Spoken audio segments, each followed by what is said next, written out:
Welcome to The Daily Grind, a Bluff City Media daily podcast. Stepping up to the microphone is your host, Luke Hatmaker. Grab your favorite morning brew, and let's get to the show.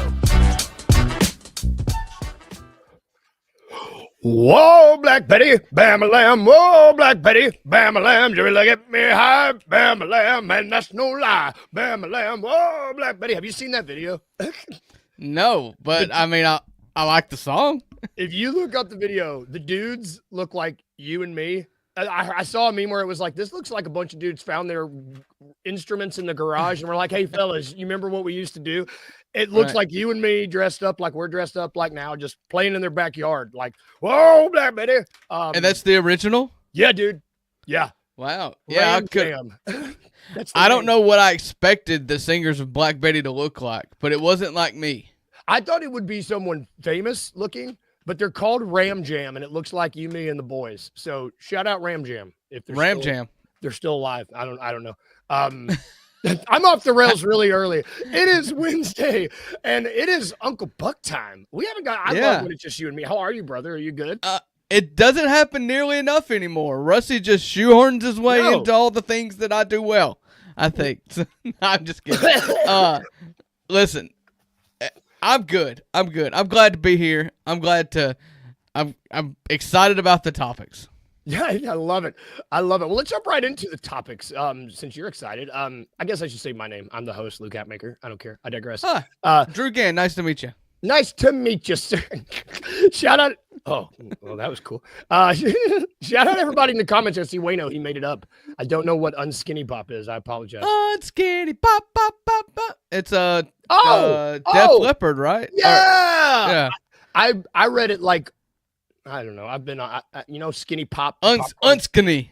What's unskinny? That's some kind of Australian word, isn't it? That's a marsupial. He's not even here to defend himself. He fell asleep. I digress. Let's talk about Okay, it is way too early in the calendar year to talk about some things. I would say it's way too early to talk about Labor Day next year. I would say it's way too early to talk about our summer plans for next year, maybe. Yeah. I would also say it's way too early to be looking at the finals odds in the NBA. But I think it's fair. The season is only about a month and a half out, but the finals is like 9 months from now. It's 9 months. You can have a kid before the finals came out. It's like how many trimesters? There's like 3 trimesters in there that you could have. Yeah, if my math is correct, yes. If I know anything about birth and children. Which I don't. So I thought it would be fun to, look at way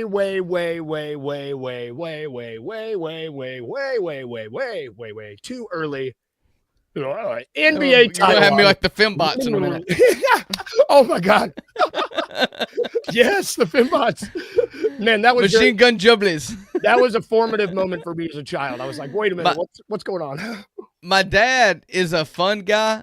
Not a mushroom, but like he's a fun guy. But he's not the kind to like belly laugh a lot. Like he's a chuckle guy. He's getting close to 60. He's more like, hoo. Yeah.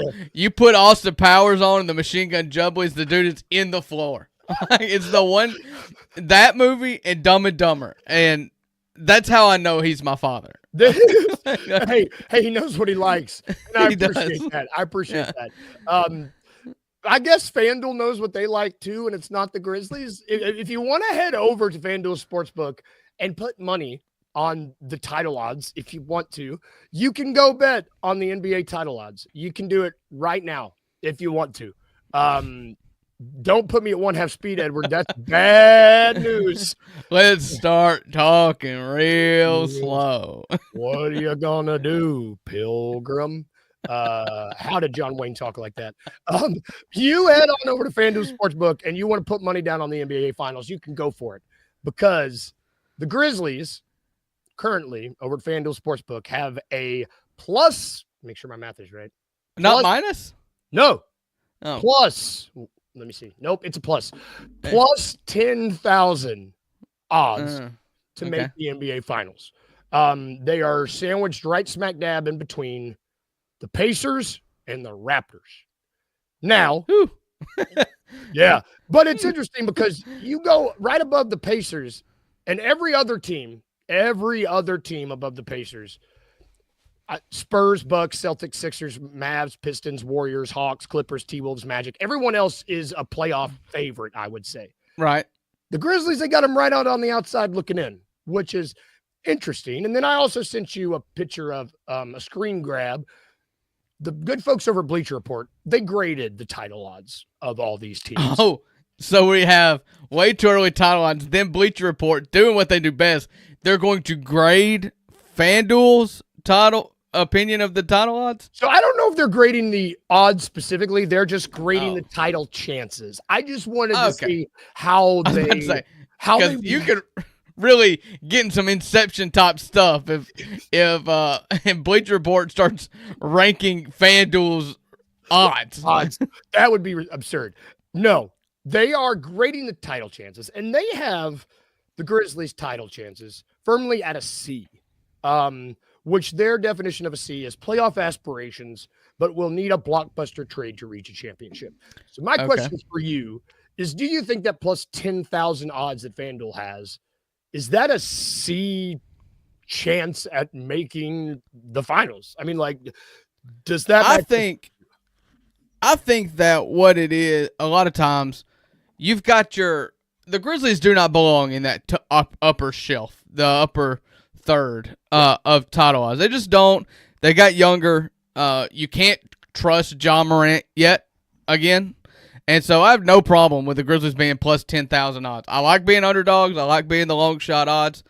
But I think that FanDuel just kind of, once you get to the tier in which the Grizzlies are in and lower, they're just throwing odds out there, and they may make them even a little steep to insult the fan base that's always going to be excited with new hope to start the season, just to see how many schmucks will give $5 at plus 10,000 odds. You know, because nobody's gonna. I mean, I wouldn't take any of the top half teams. I think it's just a poor bet a lot of times to just bet on title odds, because how many times nobody's repeated since the Golden State Warriors. So the favorite's going to be Oklahoma City, but nobody's repeated since the Warriors. And then it's a crapshoot. Like, there's no slam dunk. And so, like, I would rather throw $5 on the Grizzlies, and then they're going to be like, okay, I'm going to make it appealing to the fans. So, I don't know. That's just weird. Well, no, I love that, because you've got – that's such a good point, because they're just not smart money, because you got the favorites. Man, the Cavs are the second favorite. But then you've got like 1, 2, 3, 4, 5. You've got like 6 teams hovering between plus 2,000 and plus 1,000. And then you've got another like 10 teams hovering between plus 3,000 and plus 6,000. So it's like they clearly have it tiered up. And I guess they have the Grizzlies in the, quote, play-in tier, I guess. Yeah. I love the point that you made, though, because Bleacher Report mentions this, and I think these odds are also kind of hinging on this. A lot of it is on Ja. You know, they mentioned like this, the Grizzlies. I don't know if they're a blockbuster trade away from making the finals, but they are a Ja Morant injury away from not being relevant in the conversation at all. Oh yeah, there's no doubt about that at all. Like, we've seen this, and me and Rusty on our show last year kind of had a debate early on in the season as to who was more valuable to the team, because he was really high on Jaren, or obviously so, as am I. But he was making the point that Jaren was a better basketball player than Ja. And it was a fun thought exercise at the time, and you can agree or disagree with that. I don't really have a problem. There's no one more important to the success of this franchise than Ja Morant. I don't care if Jaren Jackson Jr. does play better basketball.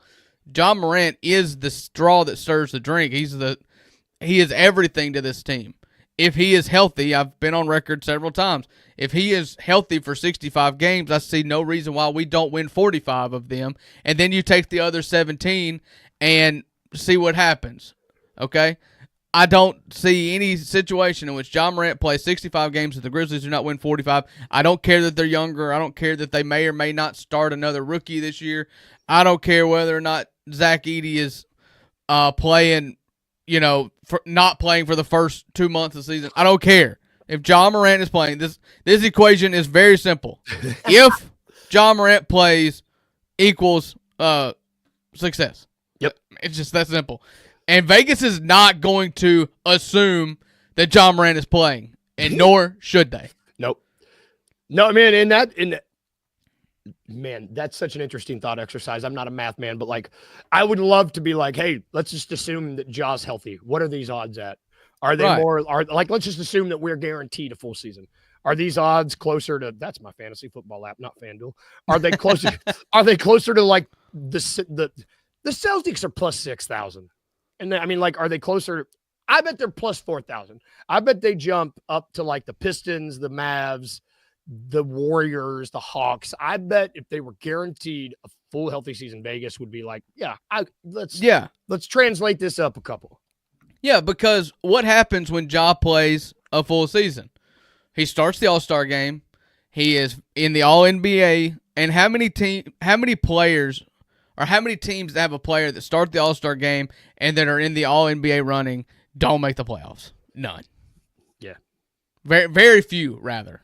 Yep. I won't say none, but very few. And so, yeah, I would absolutely. And Grizzlies fans are the only ones that are going to be like thinking in this like best case scenario here. Yeah. Because the public opinion on Ja is probably it's been lower because of crime, but it has not been lower based on just like, availability than it is right now. Yeah, like overall opinion on his availability. Right. I agree. I think people are just like, yep. If he plays, he's great. He's gotten to that point with other players where it's like, yeah, he's great when he plays. Right. Which sucks. I don't really want to say Kawhi Leonard, but like that's what it Davis. Yeah, I mean, well, he's got a little of both because he does load manage like Kawhi, and he is also can be a little fragile like Anthony Davis, although he's not to the extreme of either of them. He's exactly. just a little of both of them. Yes, let's everyone clip the part that Drew just said. Don't clip any other part because he's absolutely right. Yeah. I don't know, man. I see Edward. I would put $10 on this. You mentioned Zach. Oh yeah, go ahead. Oh, I wasn't going to say anything. I was I don't. I thought you were going to say something. You might have just been yawning. It's fine. I probably was. Am I boring you? I'm kidding. No, not at all. You mentioned Zach Edey. I think that one reason there's a big question mark at the center position heading into the year, which is obviously going to affect like odds. Like if you go over to FanDuel, a team with a full starting five on FanDuel will probably have better odds than a team that doesn't have a full healthy starting five. That's just math. Yeah, and you can't predict health. No. Like, the team that's going to win the finals this year more than likely, or plays in the finals, more than likely is going to make a big splash trade during the season. So you just don't know. You don't know. These preseason polls leave so much. Yep. They leave so much. And, speaking of preseason list, our good buddies, I don't know them. The people over at Hoops Hype have been ranking the positional groups, the top 26, because it's going into year 25-26. We figured that out last time. They have ended this series and they went over to the center position. So I thought it would be interesting. We've been going through this just to look at the centers. No Grizzlies on this list. Now, I don't know can you imagine? But also no Jay Huff on this list, which made me a little happy. I would have been quite frustrated if Jay Huff was in the top 26 centers in the league and there was no Edey. I would just be like, come on. Dude, Zach Edey not being on this list is one thing. They have DeAndre Ayton as the 26th best center. Rusty is listening right now. Hoops Hop says your boy is worse than DeAndre Ayton. This list was jarring, if not for that exact reason, because you start the list and you're like, oh, that's not a reason. No, they were right. You go, DeAndre Ayton 26. And then you start scrolling, you're like, wait, Zach Edey's not on here? Oh no. They think DeAndre Ayton's better. No,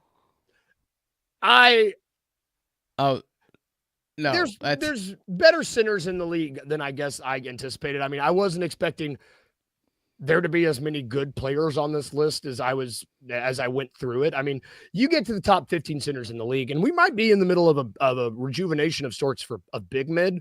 Yeah. You got Naz Reid, you got Kristaps, you got Vucci Main, you got Miles Turner, you got Chet, you got Rudy, you got Jared Allen. I mean, there's just like Bam, yeah, Zubac. I mean, then they got Wemby and Jokic. I mean, for this list, was it just more glaring that Edey wasn't included than anything? No, it wasn't glaring at all to me that Edey wasn't included. I wasn't either. I was just like, he's a rookie. He played half a season. He's not going to be. This is a good list. Yes, it's a good list. I will let you talk me into replacing Edey with DeAndre Ayton, but no one else. Yeah, I think and DeAndre Ayton it's not because of the talent, it's because of the drive. He just doesn't want to play basketball. Yes. He is just here so he doesn't get fined, as Marshawn Lynch once said. And so no, Edey doesn't deserve to be on this list. He was everybody will blame Taylor Jenkins if you're an Edey guy, but he didn't play much. Nope. He was injured a lot of the season. He was inconsistent. He didn't catch the basketball very well. I mean, we're not asking to be a wide receiver by any means, but at some point you do have to grasp a pass that hits you in the hands, you know? Yeah. So yeah, I don't have any problem with any rookie center not being on this list. I mean, you go down the list. Now we can argue about some of the other players and where they're positioned in this list. Yes. Like for instance, Isaiah Hartenstein was in the low teens. I think he's much better than that. I agree. And Rudy Gobert is in the top 10, I believe, and I would be lower on Rudy Gobert. Jakob Poeltl was really high on this list, who's a fine player, but yeah, he's fine. But the center position is probably the most. I'll say it's definitely the most diverse position in the league because you've got about 8 different types of center that's represented on this list, whether it be the flyer like Nick Claxton or the big lug like Ivica Zubac. Yep. I like both of them. It's just what you want. Yeah. Zach Edey hadn't done anything. He hasn't done anything, and that's not me being a hater. It's just even for these stupid lists, I have a hard time putting him above some of these players that at least have multiple years in the league of being a rotation big. Yeah. Yes. Exactly. Edey's gonna have to at least give us half a season of production before we. Yeah. I mean, maybe not. Maybe he could still be above DeAndre Ayton, but that might just be Ayton hate. Well, you got to remember why Ayton's on that list. Oh, Laker. He's a Laker now. Oh, he's a Laker. They used the Trailblazer picture. It threw me off. That's what got me. Yeah, he's a Laker now. He's going to bring back the historical franchise that is the Los Angeles Lakers. I think it's in his contract, actually, that if you're a Los Angeles Laker, you have to be included on all top 26 lists. Yeah, you have to be relevant in media rankings. Yep, I think you're correct. Silly. Stupid. I love you, man. You made a really good point. The variance of centers on this list is quite awesome just to see and look what we're living in. It's cool. Yeah, you quite possibly have the greatest player that's ever played basketball in Nikola Jokic. And if Draymond Green was on this list, I'd be like, yeah, he's probably a center too. Yeah, for real. Maybe he's a point guard, maybe he's a center. I don't know, but I think they line him up at 5 when they announce the starting lineup. So counts for me. Yeah. I love it, man. What time? We're going to take a quick break. It's break time. We're going to take a break. We're going to get back from the break. And then once we get back from break, I just want to talk real quick fantasy football with you because it's fantasy football week 1 fallout, baby. We will be back right after this.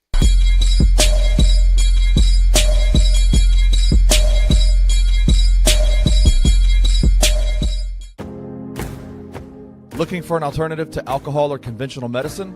Check out Ounce of Hope, a Memphis-based dispensary with 2 local stores in the Sanderland Center and on South Cooper Street. You can get all the products you need in a location convenient to you. Each store offers an intentional shopping experience with dedicated bud tenders to answer all of your questions, from product selection and mushroom blends to our personal favorite, the Delta 9 seltzers. You gotta try the Peach Buzz. Try Ounce of Hope at either one of their 2 Memphis stores or at www.ounceofhope.com for convenient products shipped right to your door. Use the promo code BluffCity for 15% off any order, excluding sale items. Cannot be used in conjunction with other promotions or discounts. One use per customer.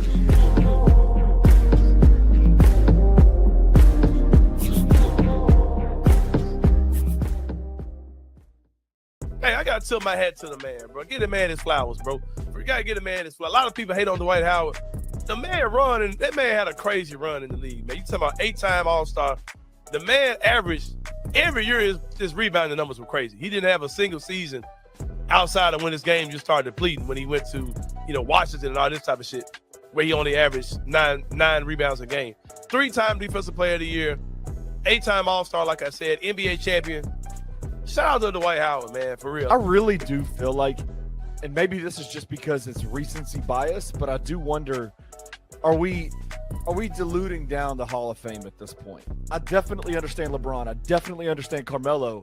I'm kind of like about Dwight Howard in the Hall of Fame. I can't get with you on that. The Hall of Fame is greatest players of all time, but it's also the greatest players from a given era. That makes sense. You have to recognize who the best players were in the era that just passed. Tune in to the Anthony Saint Show Monday through Fridays at 1 p.m. live on the Bluff City Media YouTube channel. Hey, I gotta tip my hat to the man, bro. Get the man his flowers, bro. You gotta get the man his flowers. A lot of people hate on Dwight Howard. The man that man had a crazy run in the league, man. You talking about 8-time All-Star. The man averaged every year his rebounding numbers were crazy. He didn't have a single season outside of when his game just started depleting, when he went to, Washington and all this type of shit, where he only averaged nine rebounds a game. 3-time Defensive Player of the Year, 8-time All-Star, like I said, NBA champion. Shout out to Dwight Howard, man, for real. I really do feel like, and maybe this is just because it's recency bias, but I do wonder, are we diluting down the Hall of Fame at this point? I definitely understand LeBron. I definitely understand Carmelo.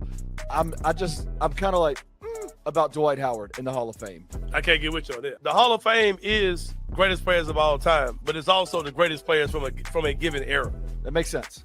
You have to recognize who the best players were in the era that just passed. Tune in to the Anthony Saint Show Monday through Fridays at 1 p.m. live on the Bluff City Media YouTube channel.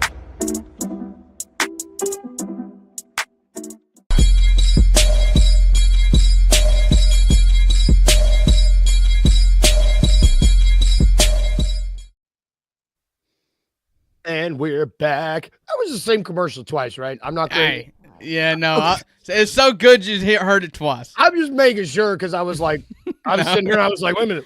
Did I restart the commercial? I literally thought, I was like, man, I didn't click anything. Anyway, I might need an ounce of hope after today. I'm going to scan this QR code at the bottom of the screen, take me to the website, put in this code Bluff City, get 15% off. I will not be able to combine it with other sale items, and that's fine. Also, Trilogy Tattoo. You saw Stain was rocking a shirt there. Go get it tatted up. Also, Grind City Brewing. We got college football. It's back. Going to be here this weekend. Got a whole mess of things. We also sponsored by FanDuel. Before we get out of here, though, brother, I do want to talk to you about, like the dust has settled from week one, the fallout, as it were. Right. Let's talk about fantasy football week one. Did you win? How was your week overall? I didn't do good. I did not do good. I lost in the BCM league. I lost in 3 of my 4 leagues. Listen, I'm a go big or go home guy.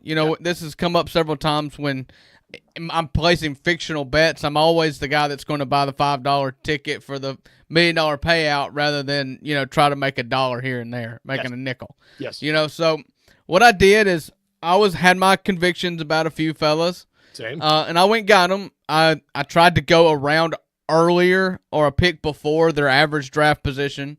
And so I was able to pick my team. And instead of diversifying each team to give me a chance of being good, basically drafted the same team 4 times. Yep. Didn't go well. Didn't go well this week. The most heartbreaking was a church league I'm in. I was down by 3 going into Sunday night football. Neither of us had players on Monday Night Football. Thank God, because if either of us had any Bears on our team, we'd just jump off a cliff. But sorry, I had to get that in.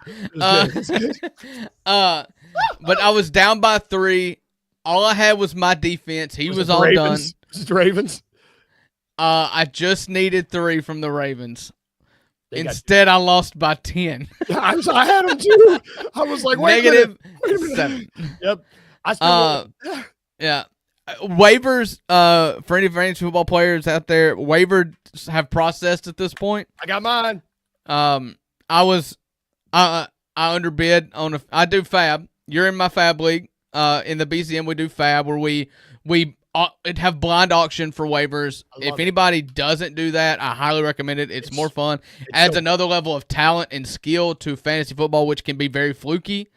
But I underestimated the league, I think, because I thought everybody would typically be cheap, considering most of us have never played in a Fab league before. I was cheap. And so it didn't work out for me. And so I didn't get, but I still feel pretty good. You know, I'm like Texas after week 1. You know, you go and you go on the road, you lose a tough one to Ohio State, but I still feel pretty confident. Yeah, I'm 0-1, but this team, I just look at it. I got some players. I feel good. I love it, man. You're talking about having conviction on guys. I kind of did the same thing. One of the guys I had a conviction about was Kittle. I did too. You went high on Kittle. That hurt. That sucks. But I did get my waiver on the Browns tight end. Okay, Harold Fannin Jr. I feel good about him, but we'll see. I only bet $2, and I don't know. This was my first time doing the Fab, and so I was like, I'm going to see how this goes. I got him, so we'll see. I mean, yeah, that's actually a very low bid because I'm in a league that's been doing Fab for a long time, and we really spend up because the key on this is like waivers, and this is for anybody going forward, and week 2 applies in this as well. Yeah. Waivers are most important in weeks 1 and 2. Week 1, obviously, top priority. Week 2, second priority. Because what you find in week 1 and 2 is that you find the diamonds in the rough that are actually getting more reps than you expected. You see, like, for instance, Harold Fannin, he's a backup tight end behind David Njoku. But if you look at what the Browns did in week 1 is they ran a ton of 12 personnel, which is 1 running back, 2 tight ends. He ran a lot of routes. He got more targets than David Njoku. He may be the quote-unquote backup, but they're playing 2. Yep. So Harold Fannin was a great pickup. I bid pretty heavily and lost out in my other league. Again, we bet a lot of money in week 1, and so I lost out on Jawan Johnson. Yep, because a Saints guy, he's a tight end, but he plays a lot in the slot. That's kind of a Kellen Moore thing. First year head coach of the New Orleans Saints, they're going to be losing ball games a lot. This applies to Cleveland as well. Yep. Losing games a lot, going to be behind a lot. And so it's a lot of throwing the football. It's kind of the reason why I was pretty heavy on your boy Colston Loveland. Yep. He only got 2 targets, I think 1 catch on Monday night. I held on to him. I know some folks that dropped him. I'm still kind of holding on him for right now, but this week 1 is a little bit more fluky than anything I've ever remembered because Rusty and I went through it on our show yesterday, and the wide receiver 1. If you could tell me who wide receiver 1 was on the week, or like right now in fantasy football, full point PPR, I'll give you $10. Oh my God! I heard this yesterday. Oh yeah, but I can't remember. Is he for the Chargers? Oh, oh my God! Quentin Johnston. That would have been my guess, but it would have been wrong. Who was it? He had 2 touchdowns. Zay Flowers from Baltimore. Right. From Baltimore. Put up almost 30 in full point PPR. And so and with Quentin Johnson, he is known for not being able to catch the ball very well. Despite being a first-round pick from TCU in an offense when he was drafted that was a high-flying offense, he just never panned out. But in week 1 in Brazil, he went nuclear. And so is that a sign of what's going on? Hollywood Brown went off for the Chargers. Again, highly drafted guy out of Hollywood Brown went Arizona State. I think so. I don't know. But he went off. everybody's been expecting him to do this for half a decade now, and he just hasn't. So is this real or is it counterfeit to do a $2 thing? You know, that's what you're doing. But on week 1, when a lot of these guys that went in the waiver wire who went high in week 1, the reason why you pay for them in week 1 or use a high waiver priority in week 1 is because if it pans out, they won't ever be on the waiver wire again. Yep. And so, I was kind of upset this morning to see that I struck out on a lot of them, but you know, such is life. Yeah, it's a long season. I have faith in you. Yeah. Real last thing, we're gonna get out of here right now, but we're gonna play It's a Trap really quick. Okay. You mentioned Texas. I'm keeping in the SEC. The name of the game is It's a Trap by Admiral Akbar, sponsored by FanDuel. I'm gonna give you 3 bets. You got to tell me which one's a trap. Okay. NCAA football, 10+ regular season wins. These are all going to be SEC teams. I kept it in the SEC to keep it interesting for us. Which one of these is a trap? 2 win, 10+ games. LSU, minus 135. Ooh, a favorite. Texas A&M, plus 200. Or South Carolina, plus 800. All right, let's look at LSU first. They are undefeated, 2-0. They host Florida this week, and then a directional school in Louisiana. Then they go to Oxford, a loss, obviously. Obviously. They will not be favored to lose that, so it doesn't matter. Then they've got South Carolina, Vandy, A&M, Alabama, Arkansas. This is a really cake schedule. I think minus odds is probably fair, honestly, although it seems crazy to favor somebody at winning. And I think their preseason odds were 9.5 was their line, 9.5. So I'll hold on them right now. Number 2 was A&M plus 200. A&M plus 200, also undefeated, haven't played anybody. They've got Notre Dame this weekend. Their big games are after Notre Dame, and that's in South Bend. So we'll call that a loss. I'll just call that a loss. Then they have Auburn, Mississippi State, Florida, Arkansas, and LSU. They'll probably be favored in 4 of those, with the exception being LSU, so we'll call that a second loss. So do they win out? Missouri, South Carolina, Samford, and Texas. No, I would say they don't win out. So their odds are plus 200. Yep. South Carolina was plus 800. South Carolina undefeated. Vandy, Missouri, Kentucky, LSU, Oklahoma, Alabama. I'll say that A&M is the trap. Brother, I knew I did this for you. That is a trap. And you know what? The LSU and the South Carolina odds are fine. Ole Miss is plus 200 to get 10+ wins. A&M's a little bit higher odds. You sniffed it out. Are you feeling good about Ole Miss? That was really the what I wanted to end on with you. I see the hat. How are you feeling about getting to 10+ wins? All right. I have not wavered off my prediction from the start of the year. I picked 9-3, and I said if I miss by a game either way, I would predict we're 8-4. Okay. I try to be extremely fair and middle of the road. I try not to put on red and blue glasses when I'm thinking about it. And Ole Miss has a first-year starter. He struggled. The offensive line is not played up to snuff yet, although I think as the season goes on with health, offensive lines only get better. Name of the game. I think Austin Simmons is really, really, really good, but he's also really young. And the schedule's good. So, Ole Miss plays Arkansas this weekend at home, Tulane at home next weekend, LSU at home the weekend after that, which is the first big one. I think if you're going into LSU 4-0, it's a great start to the season. But then Washington State at Georgia, at Oklahoma, South Carolina at home, the Citadel, Florida, and Mississippi State. It's not the easiest schedule, but when you stack up SEC schedules, you wouldn't trade it. I wouldn't think so. Heck no. I think those odds are a little too high to go 10-2, just based on quarterback play right now. You got plenty of weapons. You got a good running back. Did not have that last year.